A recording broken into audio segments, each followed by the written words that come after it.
Boa noite, sejam todos muito bem-vindos, sempre uma satisfação muito grande para nós recebê-los. Quem está vindo a primeira vez, seja muito bem-vindo à nossa casa, é sempre uma alegria para nós receber os visitantes de primeira vez.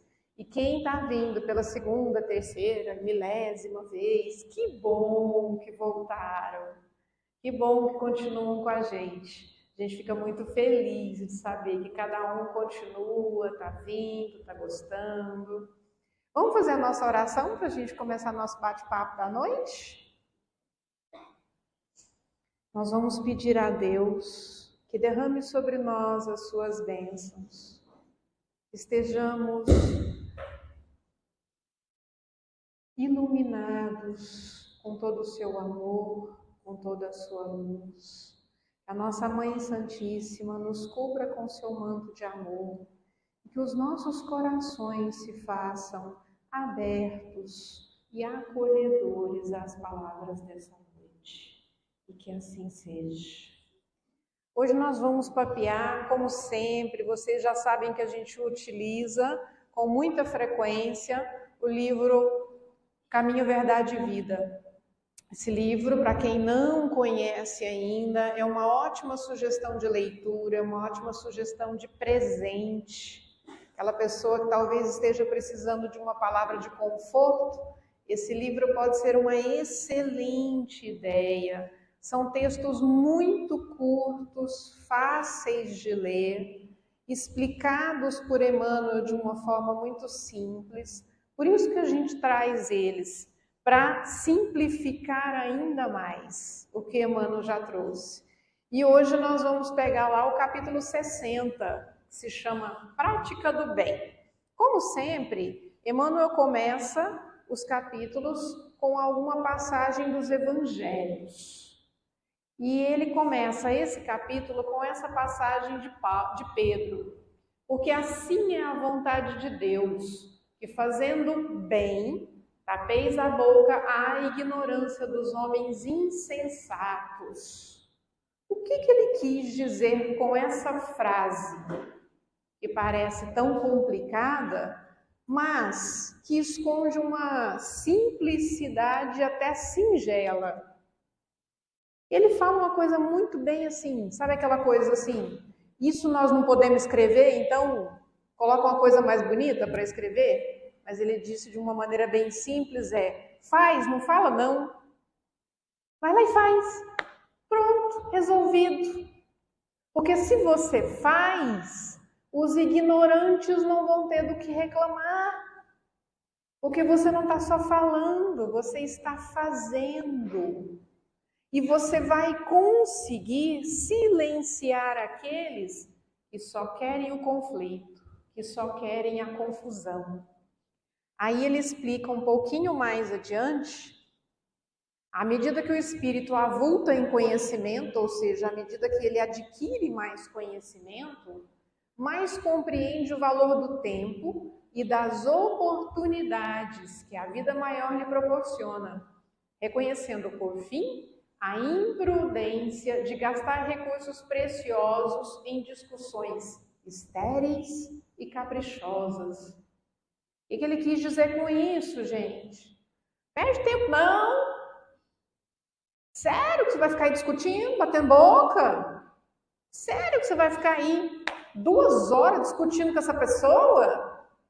Sendo que aquilo que você já adquiriu em conhecimento, você conseguiu internalizar de tal forma que você vai vivenciar aquilo.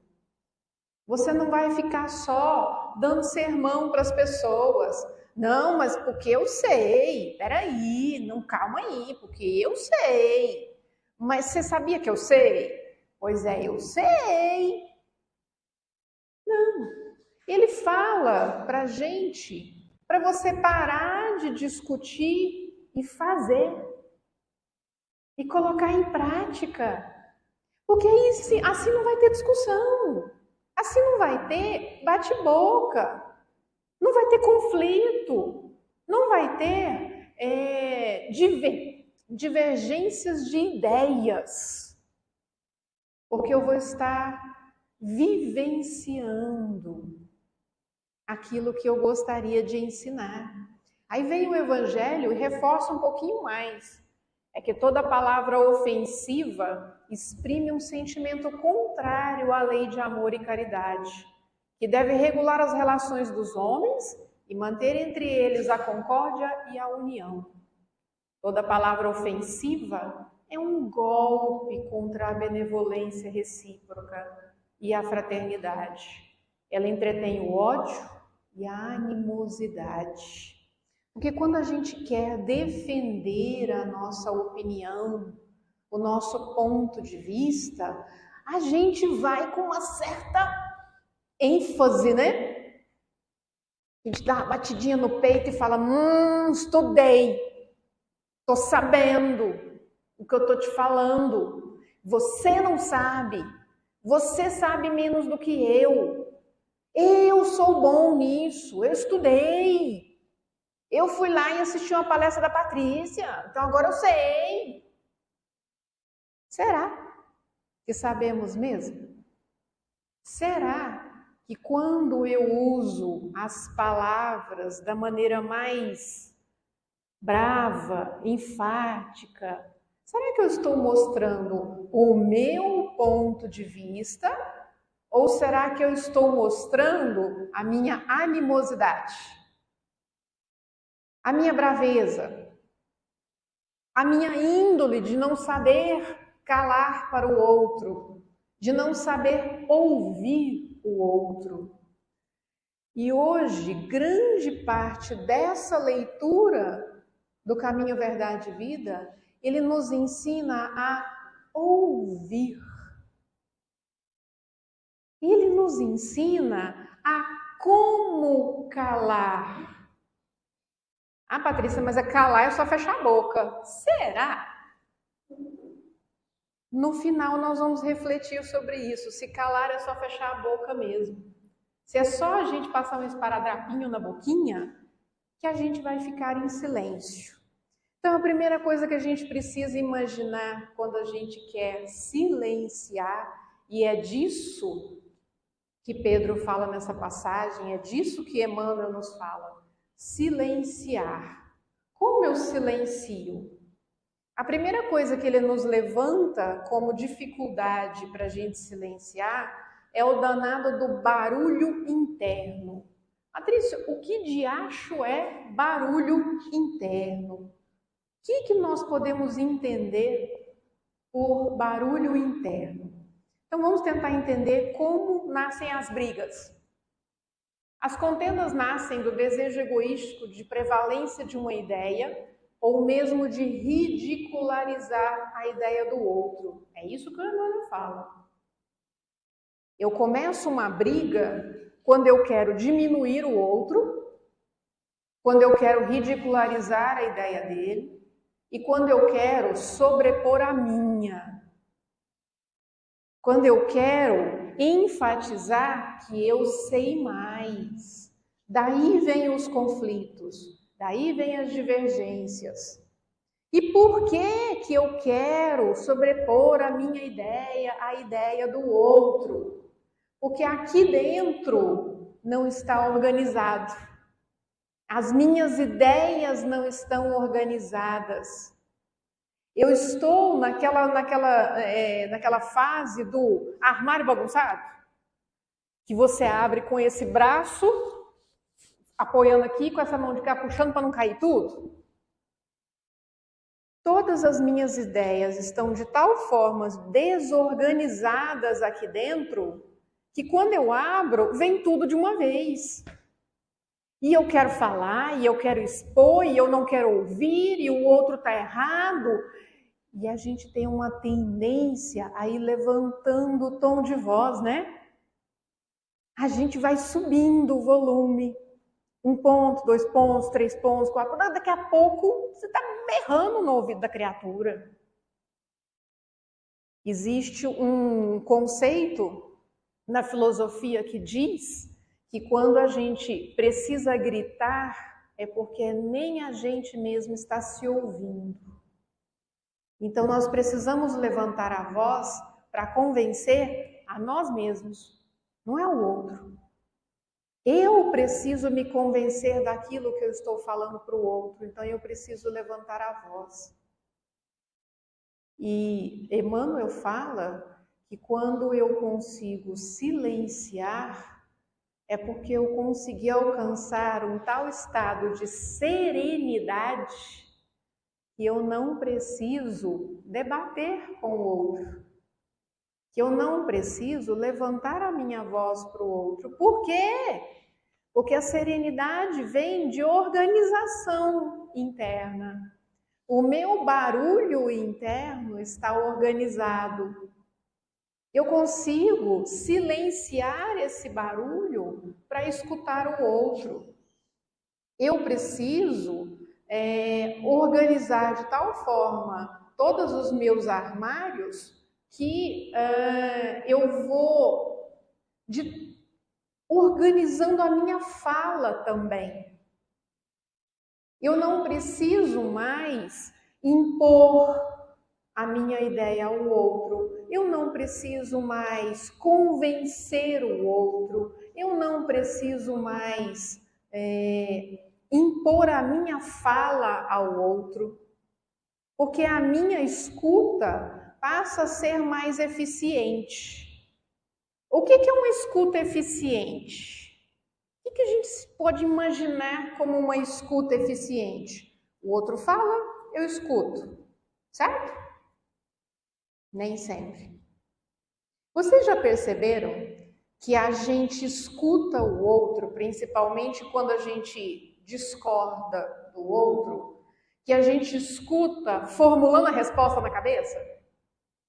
O outro está falando e você está aqui. Não, mas não é isso. Não, ele está errado. Não, não é isso. Não foi isso que eu fiz. Não foi isso que eu falei. Não foi isso que eu pensei. Não, o fulano contou errado para ele. E quer ver? E aí eu não dou conta de tal forma de esperar para formular a minha resposta que eu interrompo o outro. Não, peraí, deixa eu te interromper, senão eu esqueço. Não foi isso, não. Não foi isso não foi assim, não foi desse jeito, não foi dessa forma, eu tô certo, porque o meu argumento é melhor, e porque eu fiz assim, eu fiz assado. Numa prova de que a minha escuta não está eficiente. Eu não consigo ouvir o outro. E aí vem a ciência e diz para nós que se eu escuto o outro, formulando na minha cabeça a resposta para o outro, eu vou conseguir escutar no máximo 5% do que o outro falou. 5, gente. É muito pouco. Eu não escutei nada do que o outro falou. Porque eu tô aqui na minha cabeça ruminando o que eu vou responder. Não, mas não é assim. Não, mas não foi desse jeito. Não, uma hora que ele terminar, ele vai ver. Eu vou acabar com ele. Porque o meu argumento é muito melhor. E eu não escutei nada do que o outro falou. Quantas vezes a gente, no nosso rompante de razão, a hora que a gente termina de falar, o outro fala assim, você escutou o que eu falei?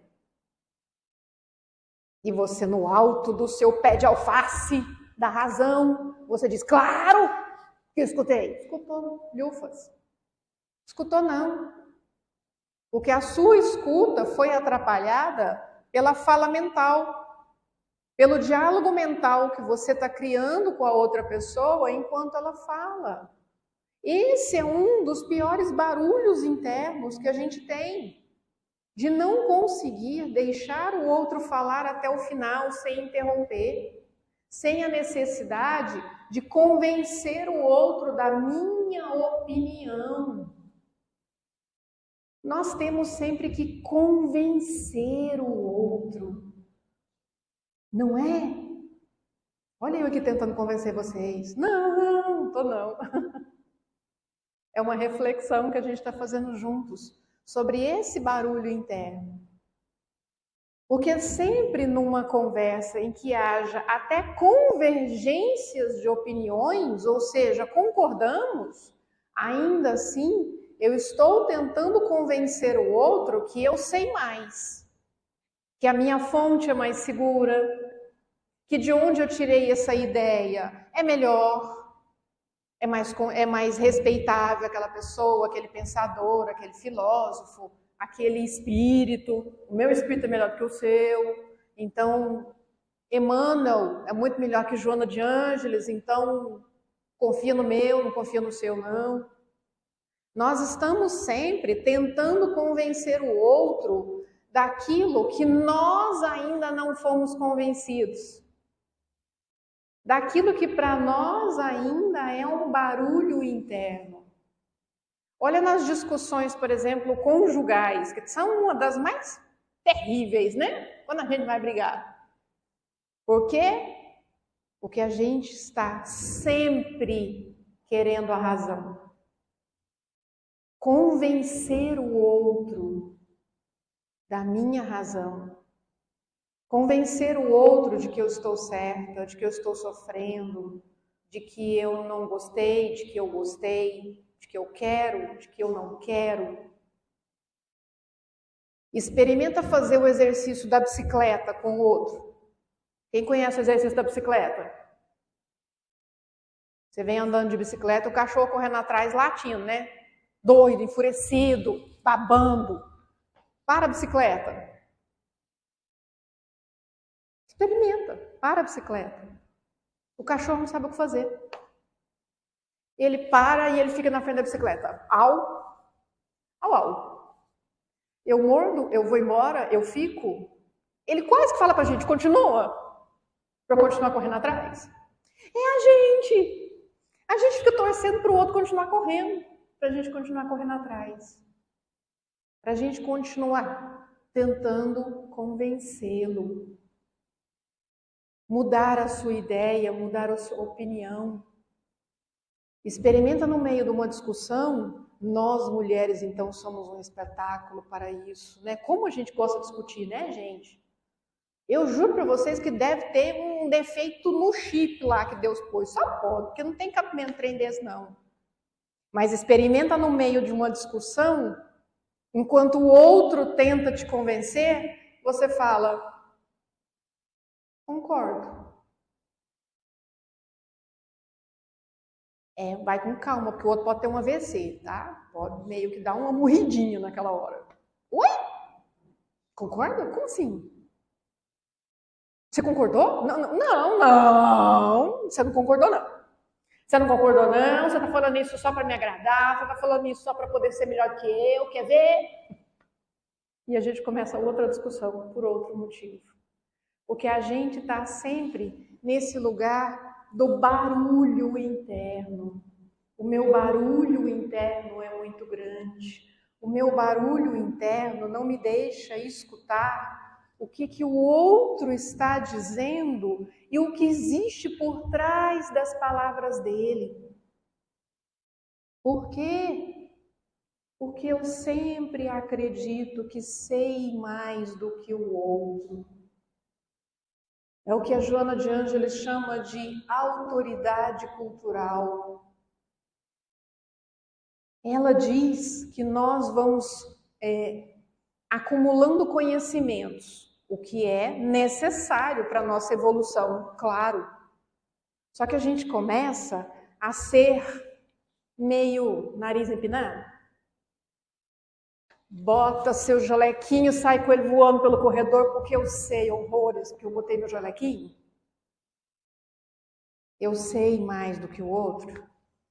E por isso eu acredito que o meu conhecimento é melhor do que o outro, e eu acredito que a minha solução é melhor que a do outro. Que é o imediatismo, eu resolvo agora, eu resolvo do meu jeito, eu resolvo rápido. Não tem uma crença que diz, quer bem feito, faça você mesmo? Isso é o cúmulo da arrogância nesse ditado. Todos podem fazer bem feito, do seu jeito, no seu tempo, com a sua essência, com a sua experiência. Todos nós podemos ser cuidadores aqui na comunidade, cada um no seu tempo, na sua essência, respeitando os protocolos de atendimento, mas colocando a sua essência, o seu conhecimento pessoal, o seu cuidado, o seu carinho, o seu acolhimento, o seu respeito. Todos nós podemos sim repartir esse conhecimento, repartir essa forma de cuidar do outro e de si mesmo. Porque quando eu consigo cuidar, olhar com respeito para esse meu barulho interno, eu chego no que Emmanuel chama de a arte de silenciar. No serviço divino, é aconselhável não disputar, a não ser quando o esclarecimento e a energia traduzem caridade. Não basta só o conhecimento, é a energia. Olha, você falou sobre isso e eu achei interessante o seu ponto de vista. O meu ponto de vista é um pouquinho diferente. Se importa se eu falar ele para você? E eu tenho certeza que o quanto eu me enriqueci com o seu ponto de vista, você pode se enriquecer com o meu. Olha que discussão mais melhor que a discussão lá do STF, né? Uma delicadeza, uma gentileza, um respeito. Tudo tem o seu tempo determinado e todo propósito debaixo do céu tem o seu tempo. Tempo de falar e tempo de calar. Todo homem seja pronto para ouvir, tardio para falar e tardio para se irar. Também não tem um outro ditadozinho que diz que a gente tem uma boca e duas orelhas? E a gente usa as duas orelhas no máximo para carregar brinco. Porque a boca vale por 45 orelhas. É uma precisão de abrir essa boca. É uma precisão de falar para o outro a sua opinião, o seu ponto de vista, o que você acha, o que você deixa de achar, o que você aprendeu, o que você não aprendeu. E aí a gente fica pensando, então vamos fechar o bico, né? Vamos fechar a matraca porque foi que Emmanuel mandou fazer, pronto, acabou. Lembra que a gente falou lá no começo? Silenciar nem sempre é fechar a boca somente. Aí ele dá algumas dicas para nós, de como a gente fecha a boquinha direito. Escutar para falar é ato de superação do egoísmo que ainda habita em nós. Escutar para falar. Eu escuto primeiro, até o final, até a pessoa acabar, até ela colocar o argumento dela. Como dizia o Paulo Silvino, né, que falava, não deixa molhar o bico. O que a gente não espera o outro molhar o bico, você já responde antes.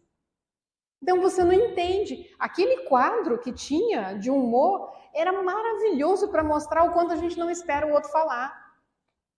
A gente já responde antes.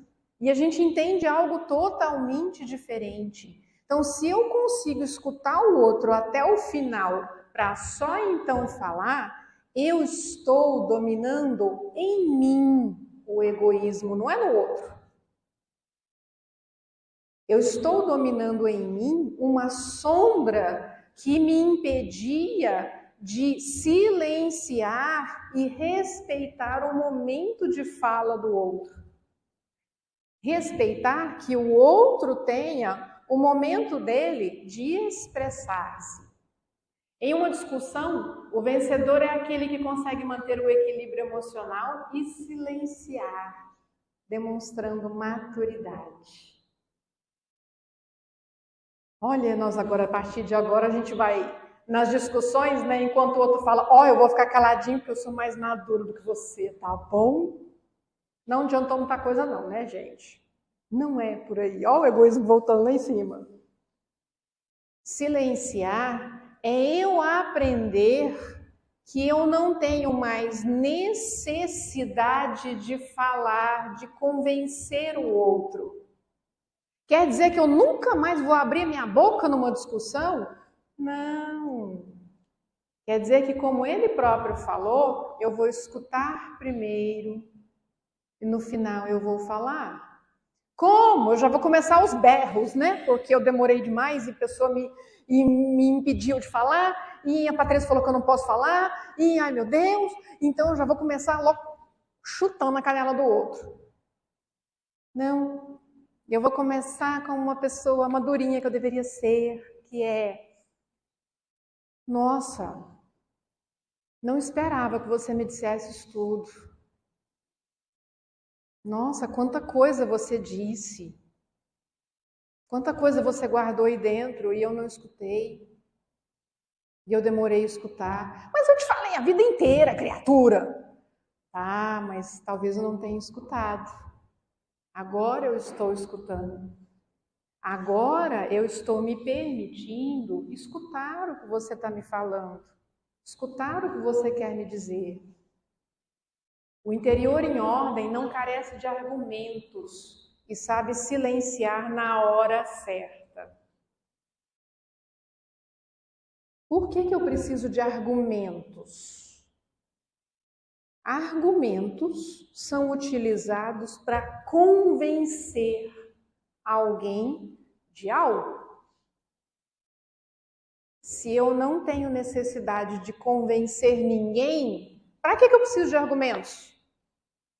Não preciso. No máximo, eu vou dizer para a pessoa o meu ponto de vista.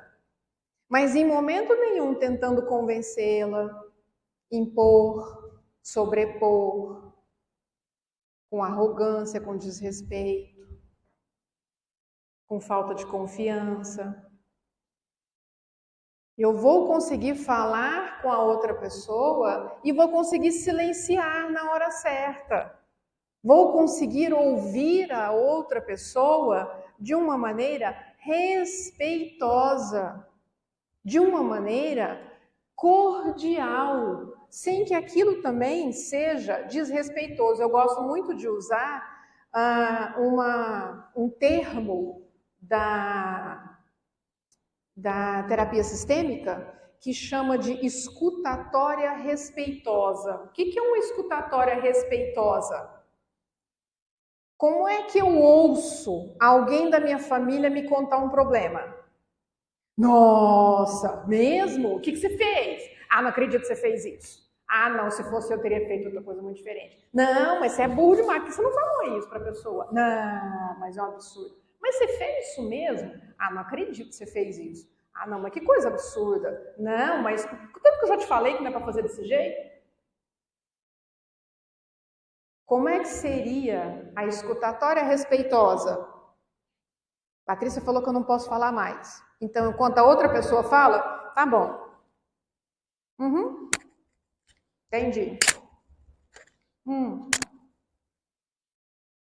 Isso é uma escutatória respeitosa? Não. Isso é o cúmulo do desrespeito. Enquanto o outro fala, eu demonstrar desinteresse pelo outro. Escutatória respeitosa é parar o que eu estou fazendo, olhar nos olhos do outro e... Pode falar. Estou ouvindo. Mesmo? Nossa. Foi desse jeito? Não acredito. Mesmo? E o que você fez? Nossa. E quando o outro acabar, aí eu destilo toda a minha vertente, todos os meus argumentos para convencê-lo de que ele está errado, certo? Não. Eu espero o outro me pedir o que ele quer de mim, porque é algo que a gente nunca faz. A gente sai dando os nossos conselhos, parecendo que nós somos um vendedor de banana na rua. Aí eu espero, eu escuto, eu interajo mesmo. E como você se sentiu? Foi desse jeito? Nossa, e como você está agora? Então tá bom. E quando a pessoa cala a boca e você pergunta, posso ajudar em alguma coisa? No que eu posso ajudar? Não, mas eu tô te contando, é pra você dar palpite mesmo. Ah, tá, mas assim, no que eu poderia palpitar? Como eu posso palpitar? De que jeito eu posso palpitar? Essa é a escutatória respeitosa. Eu interajo com o outro, com respeito, eu ouço e só então eu falo. Como ele disse, falar na hora certa. E para eu conseguir isso, eu tenho que fazer algo que pode parecer dificílimo, que é silenciar a mente. Quem já tentou silenciar a mente?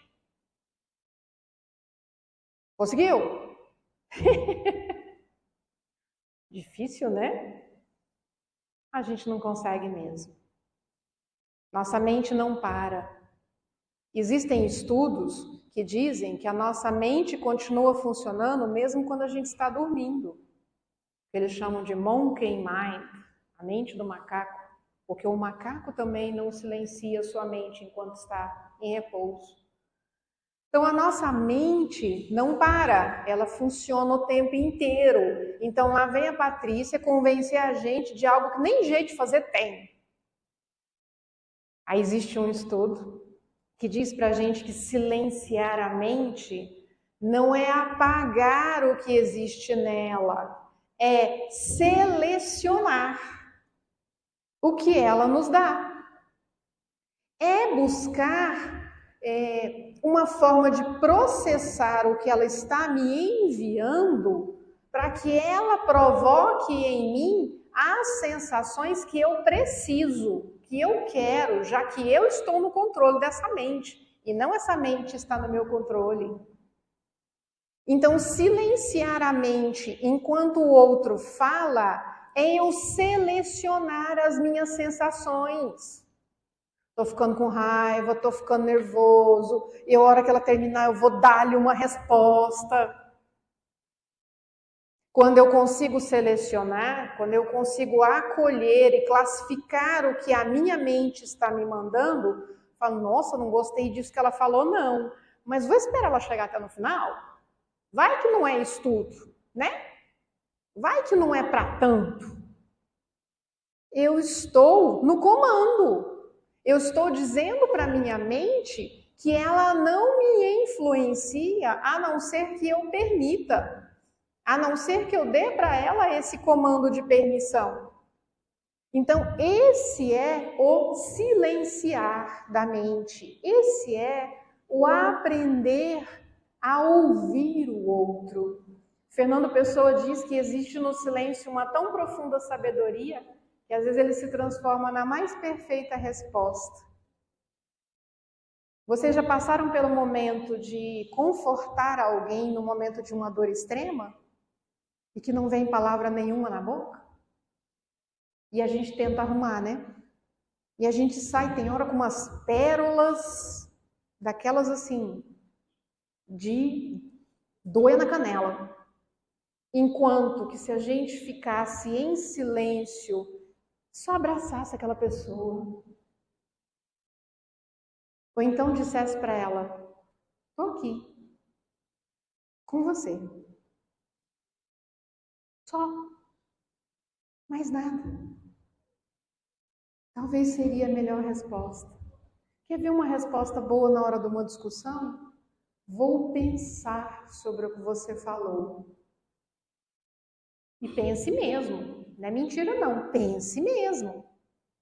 Não tenho nada para te responder agora, porque se eu te responder agora, eu te respondo no calor da emoção. E eu posso te responder algo que não seja coerente com o que eu penso, com o que eu sinto. Então eu vou pensar sobre o que você me falou e vou te responder depois. E esse depois pode ser 1 hora depois, 2 horas depois, 2 dias depois, 2 semanas depois. Mas responda ao outro, dê a ele esse respeito da escutatória. Pensei sobre o que você falou, concordo ou discordo, por isso. Mas pensei sobre o que você falou. E percebam que, primeiro, o conflito acabou lá atrás. Porque se eu vou pensar, para que nós vamos continuar discutindo? Eu vou pensar sobre o que você falou. E quando eu vou devolver a resposta, os ânimos já se acalmaram, nós já refletimos sobre aquilo, não só eu, mas o outro também. E aquilo trouxe para nós paz, aquilo trouxe para nós conforto. Existe um poeminha do Caio, que eu adoro, que ele diz: não perdi nada por me silenciar. Talvez se eu dissesse o que os outros mereciam escutar, estaria prestes a errar, mesmo estando com a razão. Antes, as palavras que machucam no pensamento do que ditas machucando o coração. Vamos pensar nesse poeminha?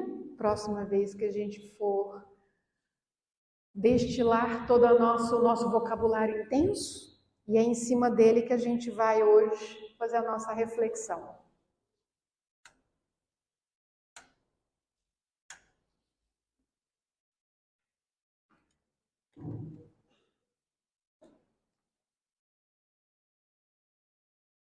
Nós vamos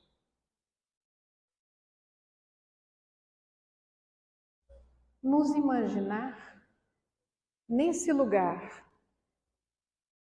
Quem quiser olhar para ele e fechar os olhos, nós vamos nos imaginar sentados no lugar mais tranquilo que conhecemos. Fechando os olhos, nós vamos só afastar as pernas para trás um pouquinho, porque os médiuns vão fazer o passe enquanto nós fazemos a nossa meditação. E nós vamos silenciar a nossa mente, o nosso coração. Como? Eu vou silenciar toda a raiva que nos últimos dias, porventura, tenha passado pela minha alma. Eu vou transformar essa raiva numa pequena pedra e vou colocá-la na minha frente, onde eu estou sentado. Eu vou silenciar toda a mágoa que esteja fazendo morada no meu ser.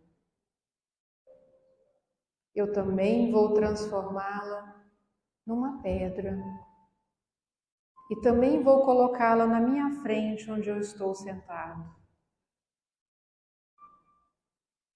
Eu vou silenciar toda a tristeza que tenha sombreado o meu olhar nos últimos tempos. Eu também vou transformá-la numa pequenina pedra e colocá-la na minha frente. Eu vou silenciar todo o desejo de vingança, todo o ódio, toda a ira, que em algum momento passou pela minha mente. Eu vou transformar esses sentimentos em várias pedrinhas e também vou colocá-las na minha frente. E ao fazer isso, com cada um desses sentimentos, nós percebemos que temos um pequeno montinho de pedras na nossa frente.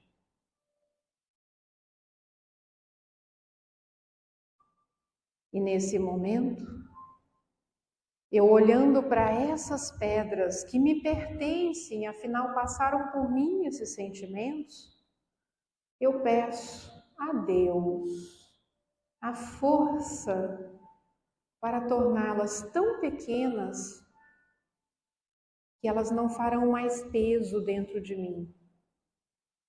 A força para diminuí-las de tal modo que elas se tornem grãos de areia e que não mais serão um peso nas minhas costas. Eu olho para essas pedras e elas não têm mais as pontas finas que machucavam as minhas mãos, o peso que me envergava os ombros, a cor cinza e escura que também escurecia o meu olhar. Pelo contrário, eu tenho agora na minha frente minúsculos grãozinhos de areia, quase imperceptíveis, tão pequenos que não pesam mais, não ocupam espaço. E eu sopro esses grãos de areia para que eles voem, para que eles se dissipem no ar.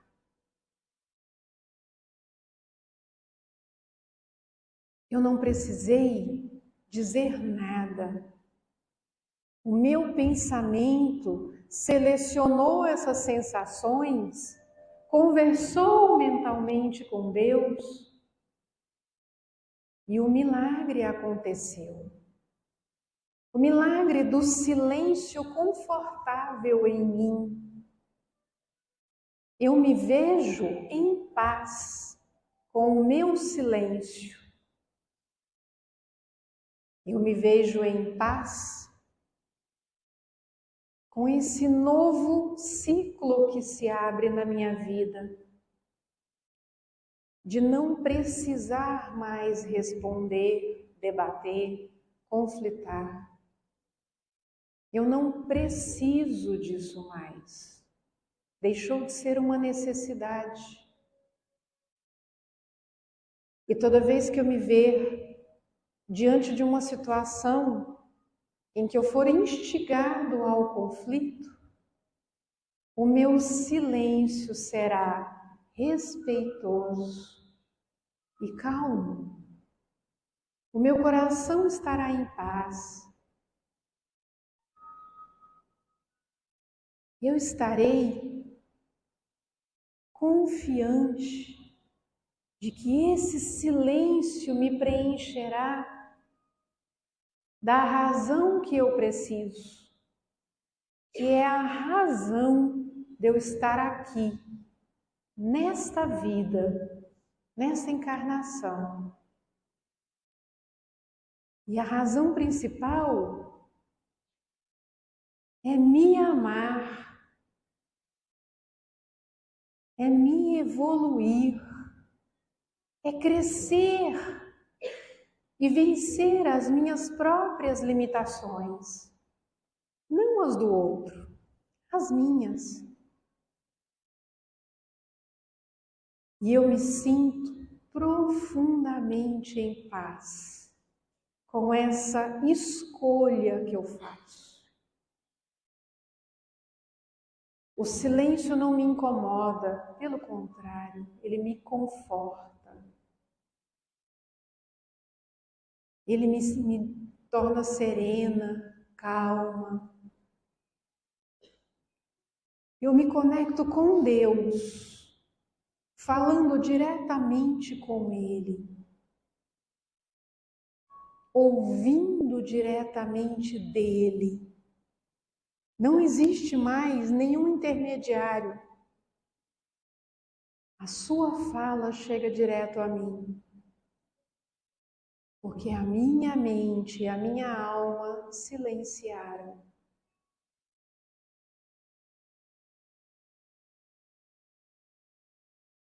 Cada um de nós